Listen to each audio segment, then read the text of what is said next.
여러분 안녕하십니까? 광주 MBC 뉴스투데이 시작합니다. 먼저 오늘의 주요 뉴스입니다.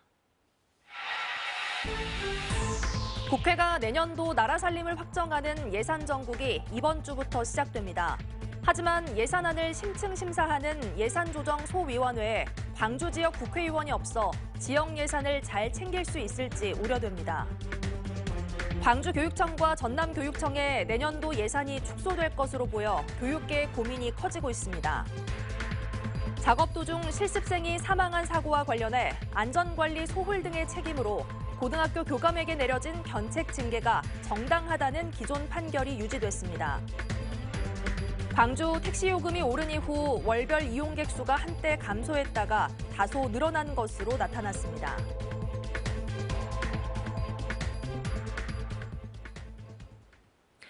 국회가 내년도 나라 살림 규모를 확정하는 예산 정국에 돌입하면서 앞서 삭감된 정부안을 받아든 광주시는 국회에서의 부활을 기대하며 총력전을 벌이고 있습니다.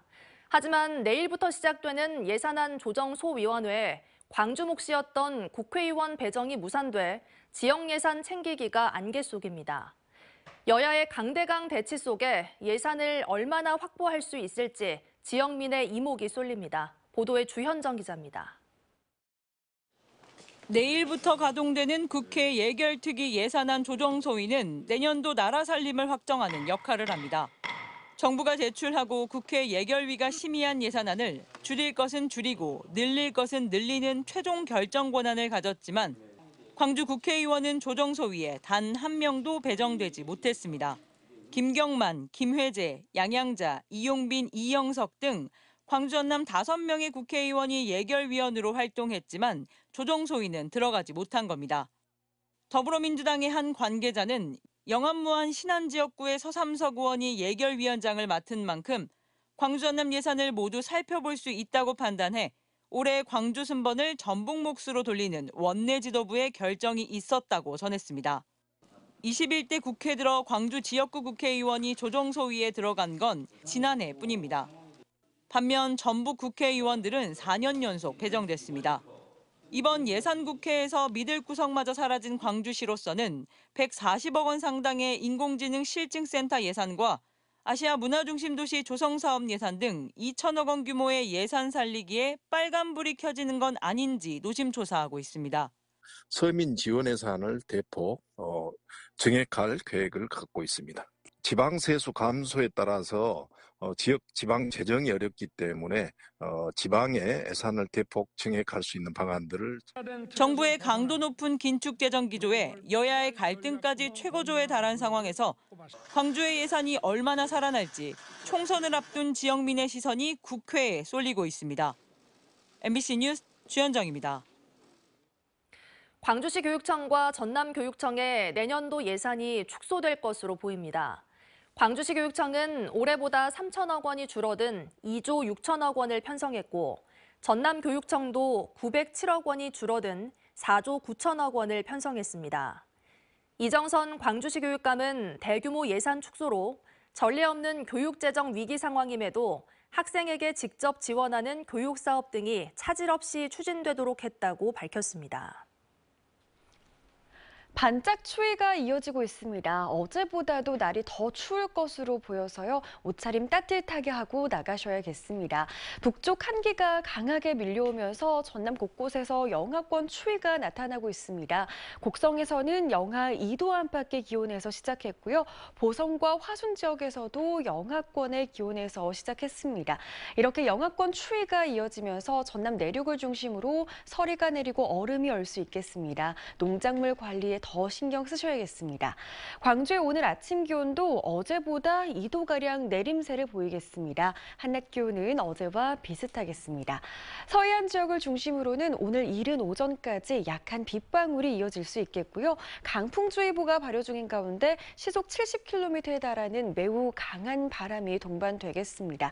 그 밖의 지역에서는 구름만 많이 지나는 날씨 예상됩니다. 날씨 정보였습니다. 올해 1월부터 10월까지 전남 지역에서 발생한 산불은 지난해 같은 기간보다 11% 증가했습니다. 전라남도는 올해 모두 51건의 산불이 발생해 산림 950헥타르가 불에 탔다고 밝혔습니다. 주요 원인은 영농 부산물과 쓰레기 소각이 33%로 가장 많았고 입산자 실화와 불시 취급 부주의가 뒤를 이었습니다. 본격적인 김장철을 앞두고 배추의 본고장인 해남에서는 절임 배추 원산지 표시 단속이 강화되고 있습니다. 해남 배추의 명성을 지키고 불량 절임 배추 유통을 막기 위해서입니다. 보도에 신광하 기자입니다. 위생시설을 갖춘 가공공장에서 절임 배추 생산이 한창입니다. 갓 수확한 배추를 잘라 소금물에 24시간 절인 뒤 물기를 빼면 해남 절임 배추가 만들어집니다. 원활한 수급을 위해서 이 자체 재배한 배추를 사용하고 있습니다. 해남군의 배추 재배 면적은 가을 배추 1941헥타르, 겨울 배추 2372헥타르로 전국의 20%를 차지합니다. 이 중 500헥타르의 면적이 648개 업체를 통해 절임 배추로 가공됩니다. 특히 올해 가을 배추는 작황이 좋지 않아 원료인 배추가 부족할 것으로 우려되는 상황. 본격적인 김장철을 앞두고 예약 주문이 몰리는 이때가 원산지 단속반도 분주해지는 시기입니다. 해남 명품 절임 배추를 지키기 위해서요. 이제 타 지역 배추가 저희 해남 배추로 동갑하는 사례가 없도록 하고요. 업체에 보관된 배추를 육안으로 점검하고 매입 자료도 꼼꼼히 확인합니다. 가격이 크게 오른 국내산 천일염 대신 저가의 수입염이 사용되지 않는지 생산 이력 바코드를 통해 확인합니다. 절임 배추 생산 업체들은 특히 소금의 안전성을 위해 방사능 검사까지 요구할 정도로 원산지 검사에 민감합니다. 국내산 천일염 실환산을 쓰고 있고요. 또 저희들이 잔류 검사를 해가지고 이게 GFP 우수로 해가지고 다 이렇게 부평면을 거의 다 사용하고 있습니다. 올 김장철 해남 지역에서는 모두 5만 1,200톤의 절임 배추가 판매될 것으로 전망됩니다. 해남군은 이달 말까지 절임 배추 원산지 단속을 계속해 해남 배추의 명성을 지키겠다고 강조했습니다. MBC 뉴스 신광하입니다. 광주 서부경찰서는 렌터카를 빌려 무면허 음주운전을 하다 사고를 낸 혐의로 고등학생 18살 서모군을 붙잡아 조사하고 있습니다. 서군은 어제 새벽 5시 반쯤 광주 서구 농성동의 한 교차로에서 면허 정지 수준인 혈중 알코올 농도 0.057%인 상태에서 렌터카에 친구 3명을 태운 채 운전을 하다 가로등을 들이받은 혐의를 받고 있습니다.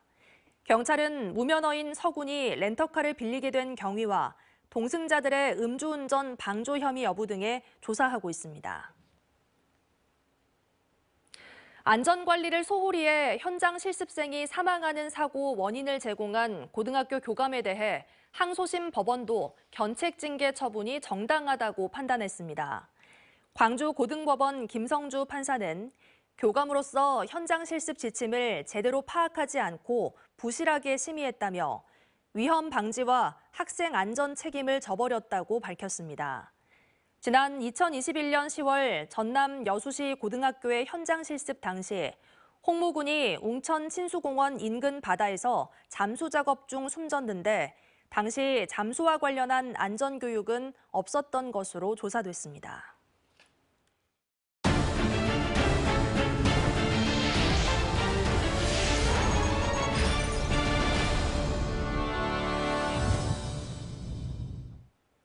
다음 달이면 여수와 경남 남해를 잇는 해저터널 사업이 공사에 들어갑니다. 영호남 지역 간 화합과 동반 성장을 상징하는 의미 있는 사업이기도 하지만 우려하는 부분도 적지 않습니다. 김단비 기자가 보도합니다. 전남 여수에서 바다 건너 경남 남해까지 차로 10분 만에 연결하는 여수 남해 해저터널. 남해 해안가를 빙 둘러 1시간 30분 50여 킬로미터를 달려와야 했던 거리가 단 7.3km로 줄어듭니다. 여수와 남해를 직통으로 연결하는 해저터널 사업은 다음 달 첫 삽을 떠 오는 2031년이면 개통할 예정입니다. 산업이 발달한 전남 동부와 자연경관이 수려한 서부 경남이 해저터널로 가까워지면 물적, 인적 교류가 활발해질 것으로 기대됩니다. 하지만 긍정적인 효과만큼 앞으로 대비해야 할 부분도 적지 않습니다. 전남연구원이 두 지자체의 정주 여건을 비교했더니 여수시는 유출 통행량이, 남해군은 유입 통행량이 많은 것으로 나타났습니다. 다시 말해 여수시는 출근과 등교는 여수에서 하지만 거주는 다른 곳에서 하는 경우가 많은 반면 남해군은 정반대라는 겁니다. 전남연구원은 열악한 여수시 정주 여건을 남해군이 보완할 수 있다는 분석도 내놨습니다. 광양만권의 인구가 경남으로 빠져나갈 수 있다는 우려가 나오는 이유입니다. 인구 소멸은 가속화되고 도시 소멸도 또 연달아 같이 따라갈 수밖에 없다라고 보여지는데 남해 여수가 해저 터널에 뚫리게 되면은 경상남도로 빠질 인원이 상당히 인구가 많이 유출될 가능성이 상당히 많다라고 보여지기 때문에. 또 해저터널과 연계 전라선 고속철도와 여수 순천 고속도로 연결, 여수공항 활성화 등 그동안 미진했던 수건 사업을 풀어야 한다는 의견도 나옵니다. 그리고 이제 뭐라 하여튼 남해 쪽은 관광지식으로 이제 그런 식으로 이제 도로도 좋게 만들고 그런데 여 전라도는 아무것도 없다, 아무것도 없어요. 근데 전라도는 더 이제 교통이 좀 안 좋지요. 이미 남해군은 인구 10만 생태 해양 관광 도시를 목표로 발전 전략 용역을 통해 29개 핵심 과제를 엄선했습니다. 해저터널 개통까지 남은 기간은 8년. 전남도와 여수시에서도 해저터널 효과를 면밀히 분석해 전략과 대책을 마련해야 한다는 목소리가 커지고 있습니다. MBC 뉴스 김담입니다. 지난 1995년 목포 원도심에 문을 열었던 헌혈의 집이 28년 만에 새로운 보금자리를 마련했습니다.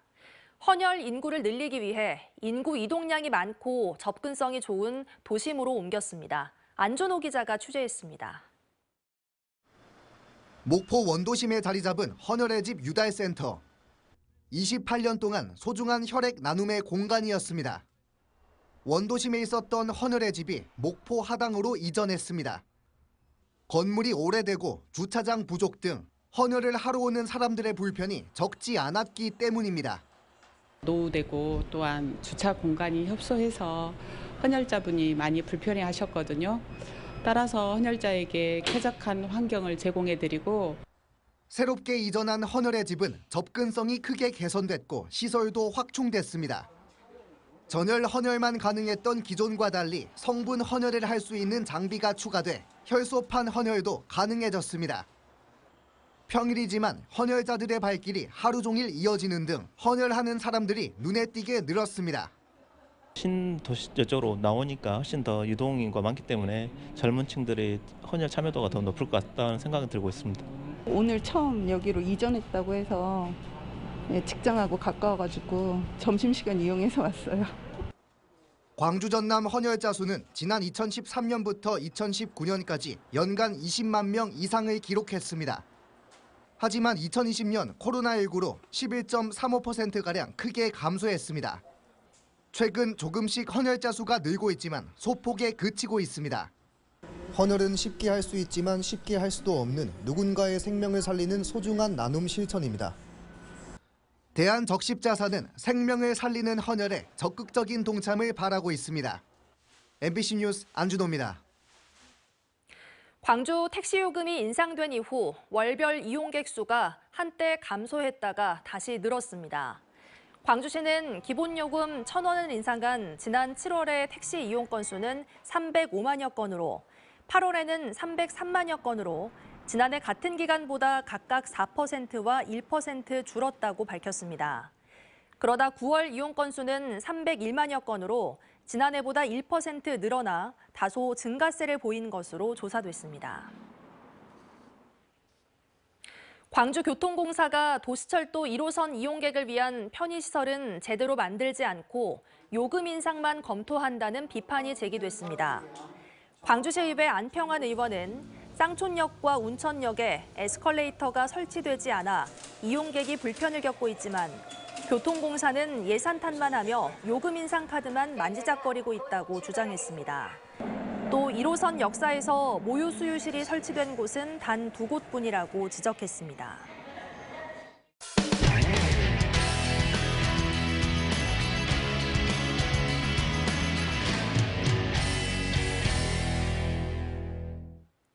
강원도 평창 오대산에는 과거 국가의 중요 서적을 보관하던 서고가 있는데요.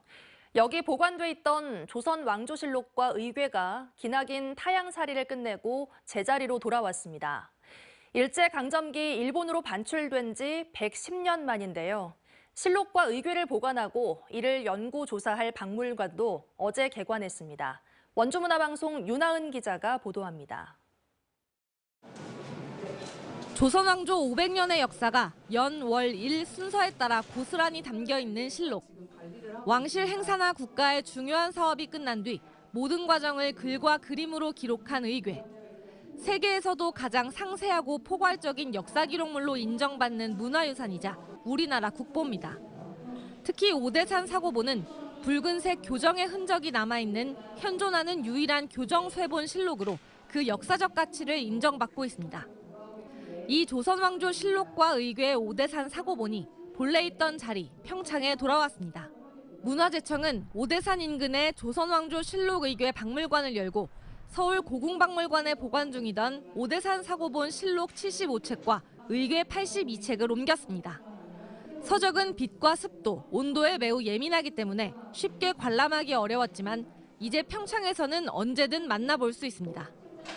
관련 유물 1207점도 함께 전시돼 학술 연구와 조사, 교육 활동도 이루어집니다.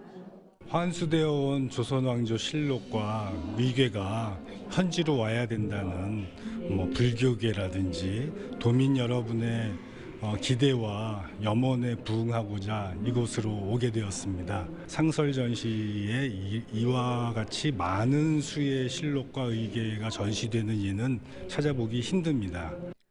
오대산 사고본 실록과 의궤가 평창에 돌아오기까지 우여곡절도 많았습니다. 오대산 사고본은 일제강점기 일본으로 강탈된 뒤 문화재 환수운동을 통해 1932년, 2006년, 2017년 등 세 차례에 걸쳐 한국으로 돌아왔고 지금까지 서울 국립고궁박물관에 보관돼 왔습니다. 본래 자리, 그 인연이 잘 형성된 곳에 있는 것이 굉장히 편안하고 주변을 갖다 또 더욱 하나 평화롭게 만드는 그런 일이라는 생각이 들고요. 과거에 대한 그 아픈 역사가 치유되고 다시금 하나 이게 새 기운 속에 미래로 나아가는 새로운 희망을. 평창군은 실록과 의궤의 평창관화 보관 행렬을 재현하며 오대산 사고본의 환지 본처를 축하했고 앞으로 지역의 핵심 문화자산으로 활용해 나갈 계획입니다. 우리나라 기록유산의 정수로 손꼽히는 조선왕조 실록과 의궤 오대산 사고본은 오는 12일부터 일반에 공개됩니다. MBC 뉴스 윤하은입니다. 울산의 1세대 스마트 공장들이 수익과 운영 측면에서 좋은 성적을 거두면서 차세대 스마트 공장들도 잇따라 가동 준비에 들어가고 있습니다. 초대형 변압기부터 건설 기계까지 스마트 공장으로 전환하는 산업 분야가 확대되고 있습니다. 울산문화방송 이상욱 기자가 보도합니다. 지난 2017년 독립법인으로 출범한 HD현대 일렉트릭 변압기 공장 자동화 설비가 바쁘게 움직입니다. 연면적 2만 5천 제곱미터에 800억 원을 들여 준공된 이 공장은 사물 인터넷과 빅데이터 등 최첨단 정보통신 기술을 활용해 생산 현황을 실시간으로 파악합니다. 설비 고장과 품질 불량도 빈틈없이 잡아냅니다. 덕분에 올 3분기 매출과 영업이익이 역대 최고치를 기록했습니다. 매출은 전년 대비 29.8%, 영업이익은 125.9% 급증했습니다. 특히 영업이익률이 12.3%를 기록해 독립법인 출범 이후 6년 만에 처음으로 10%대를 돌파했습니다. 전통적인 화석 연료에서 재생에너지로 전환되는 에너지 대전환의 시대를 대비하여 전력기기 시장의 성장을 예측하여 선제적인 투자와 영업망 확충으로 대응한 결과라 하겠습니다. 이 회사 매출의 절반 이상은 해외에서 벌어들인 것입니다. 최근에는 사우디 전력청으로부터 822억 원 규모의 고압 차단기와 리액터 수주 계약을 체결하기도 했습니다. 글로벌 수요 증가에 대비해 502억 원을 들여 울산 변압기 공장과 미국 알라바마 공장은 내년 말까지 추가 증설할 계획입니다. 약 70여 개국의 증가된 수요에 대응해서 수출을 하고 있는 단계고 이게 가능했던 이유는 그 스마트 공장의 자동화, 그다음에 디지털화 등을 선제 투자를 했었고. HD현대 중장비 생산 법인인 HD현대건설기계도 2천억 원을 들여 스마트 팩토리 구축에 들어갔습니다. 25만 제곱미터에 조성된 기존 공장에 대한 설비 고도화를 통해 2026년까지 연간 생산량을 9,000대에서 15,000여 대로 늘리고 600명을 신규 고용하기로 했습니다. 10년 만에 돌아온 조선업 부활과 지역경제 활성화에 스마트 공장이 큰 활력을 불어넣고 있습니다. MBC 뉴스 이상욱입니다. 경북 칠곡의 공공도서관 주차장이 아침부터 하루 종일 꽉 차 있어 이용자들의 발길이 줄고 있다고 합니다. 알고 보니 바로 옆에 있는 군청 때문이었는데요.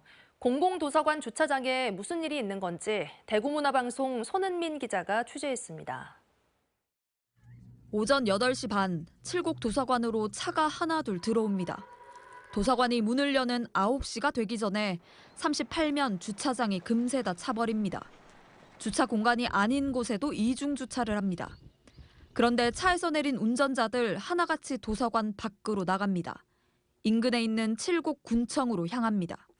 온 직원들이 차댈 때가 이거 다 하겠죠. 여기 다 되시면 어떡해요? 그럼 도서관 하는 사람들은 어디 돼요?